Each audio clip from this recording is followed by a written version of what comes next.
food price inflation, growing wealth inequality and high youth unemployment.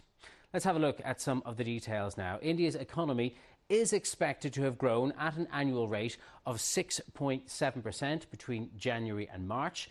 Those figures according to a poll of economists by Reuters. That would represent a slowdown from the rate of more than 8% seen at the end of last year. But despite that, according to some estimates, it does still put India on track to overtake Japan next year to become the world's fourth largest economy in 2025. That's according to some people's estimates. And it's forecast to subsequently go on to overtake Germany and become the third largest economy in the world after the US and China, possibly by 2027. Let's cross to Mumbai and speak to our India business correspondent, Archana Shukla. Archana, thanks for joining us. Of course, it's not just numbers that people look at, it's how people feel. We know elections are won and lost on the economy. How is this playing out with the India election going on right now? Well, certainly, economy is a talking point this election. Government has spent over the last few years, a large amount on building infrastructure, roads, highways, airports, which have been consistently contributing to the high GDP numbers. And the ruling dispensation is hoping that the voters would reward this, and they are promising on continuing with growth-driven policies.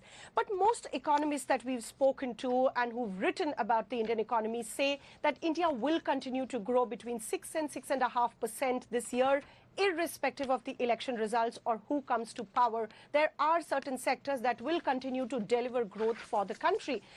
But while India will continue to grow, and we've seen the S&P Global even upgrade India's sovereign credit ratings, and there has been a $25 billion dividend from the central bank, which will help the government keep its fiscal deficit in check. And these are all positives and will keep the economy's growth going forward and keep India ahead of its global peers in the coming quarters. But many feel that India, for itself, needs to grow much faster. There are rising unemployment, and India needs to create jobs for the millions that are joining the workforce, or the growth to evenly spread across and reduce income inequality that has widened since the pandemic. And these have also been the key election issues this time that the opposition has raked up and has been on the minds of the voters. Price rise and inflation, particularly of food, has been very stubborn and been on the mind of the people as well. And while this high growth rate does give the Reserve Bank of India some room to continue with higher interest rates for some time and look at efforts to cool down inflation, most economists feel that the rate cuts could be pushed to much later in the year. So yes, economy certainly has been one of the driving issues this election. Okay.